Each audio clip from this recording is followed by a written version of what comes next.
Hey guys, we are back with season 13, episode 7 of The Real Housewives of Atlanta. This episode was called The Jetset and the Upset. Now, which one are you? Are you team Jetset or you team Upset? I will let you know which one I am when we get later on in the review. So, getting started, Drew and Ralph are in a good place. They seem to be in a much better place following Ralph's father's death and just, getting over that together and supporting each other. So I think that is awesome. Communication definitely seems to be key, and Drew is making sure, even with this trip that they're taking to South Carolina, that she's letting Ralph know where she's going and making sure that he's able to deal with the responsibilities and their children while she's gone. Isn't it funny how she shaded him on it though? I saw glimpses of her basically going back to their issues by her saying, I'm communicating this effectively because I want you to be informed.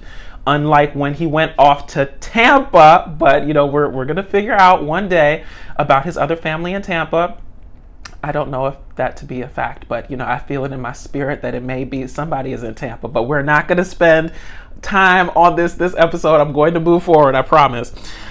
Kenya's pending divorce and the child care issues with Mark. Seems to be an ongoing saga. A divorce can take a long time. Of course, I've never been divorced, but all the housewives divorces that I've watched and just divorces in general in like the entertainment industry, they can take a while, especially when you don't have a prenup, number one, and number two, when you have a child involved. So hopefully they've gotten all the business stuff out of the way and the only real sticking point is Brooklyn. It seems like it's not really going well in terms of the custody arrangement because I don't know if you picked up on it, but during the episode, Brooklyn's face is like opaque, so they have like the blur on it, which is strange because we've already seen her on the show before, which lets you know that there's some sort of real issue going back and forth with custody, where Kenya was even talking about how, she can't take Brooklyn out the state or the country and this, that, and the third. She has to clear whatever she wants to do with Brooklyn with Mark. And so hopefully they get that figured out. I know childcare issues can definitely be a sticking point in a divorce, and it seems like this one might be getting nasty if you can't even see Brooklyn's face on the TV screen when we saw it there previously. That'll actually tie in later to why Kenya even got the jet in the first place, but we'll get to that. Drew throws a dinner for the ladies at her old house that she's getting rid of, or that she's selling to get to the new house or whatever.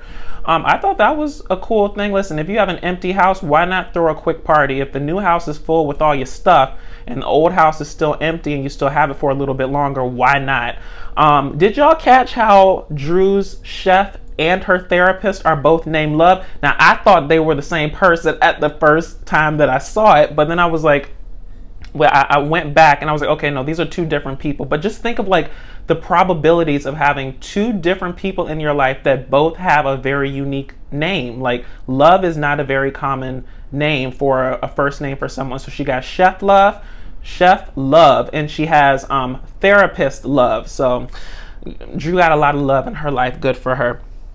Porsha brings up Latoya shading Drew's hair.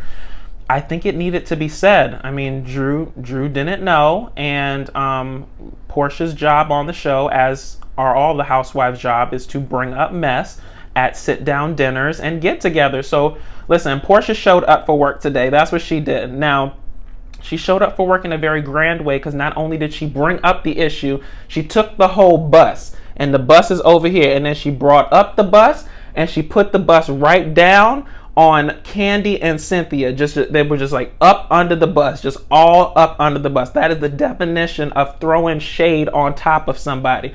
But Cynthia and Kandi handled it like champs. Their faces didn't move. The facial expressions didn't move. They went from looking down like this to looking back up. Now that is a class 101 in how to not let somebody's surprise shade affect you and your mood. Because to me, the fact that their faces didn't move that much and it didn't seem to be a very big issue on their end led Drew to believe it wasn't as deep as it was, And Latoya was talking some major mess about Drew's wig. So good for Porsha for bringing it up, and also good for Cynthia and Kandi for, keeping that stoic face so that it didn't lead into more.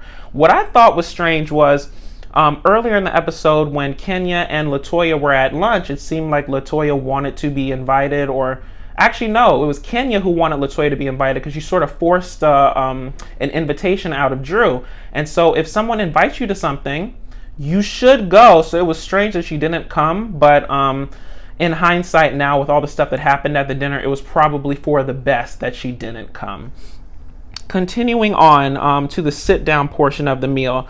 Now, Drew either has amnesia or she's being shady about the jet. I'm more inclined to believe just being shady because of how housewives are in general. But what was funny is that I just always think it's comical when people try on these reality TV shows to send text to people, oh, don't talk about this. I might have talked about it on camera, but don't talk about this. That just creates more buzz about it later and makes it seem even more shady. Now, if Kenny had just said, sent a text to the group, listen, I'm having custody issues with, my husband that I'm having this divorce with.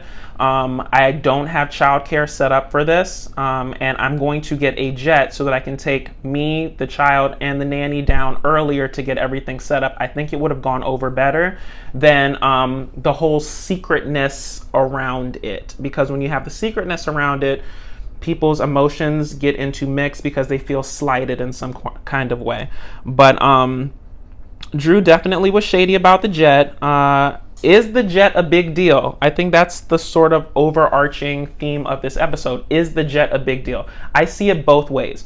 On one hand, Kenya is having these childcare issues with Mark, and I guess when you're going through a divorce, you need to position yourself as sort of the best parent, because as we find out in the episode, Kenya is going for primary physical custody of Brooklyn. And so you don't really want to have situations where Kenya is pawning off the child on XYZ person to go and gallivant off with the girls of the Real Housewives. So I understand why Kenya brought Brooklyn along.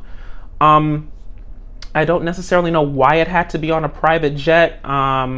Maybe just for convenience or because she was scared of COVID, I'm not sure, but she could have jumped in a Sprinter the day before and done that. It probably would have gone over better. On the upset side with the ladies, I totally get it. Communication is key in all situations of your life. And if Kenya had just said, like I said before, I'm having issues, like I need to go down there beforehand. I need to bring my child along. I need to be positioned as the best parent in this upcoming battle that I'm going to have in court. I think the ladies would have really appreciated it and rallied around Kenya. But once you start introducing the secretness around it and people feel slighted because they have babies too and they didn't know that they could bring their babies on this trip as well, it just creates unnecessary drama. But I'm glad to see that the house in South Carolina, I think it was called Palm Isle or Isle of Palm or something. This is basically going to be the setup for the bachelorette party with the stripperation of the situation. I'm going to get dressed up for it. Y'all just wait. I'm going to be thotted out on this camera. If I could find a whip and a head mask, I'm going to do that too.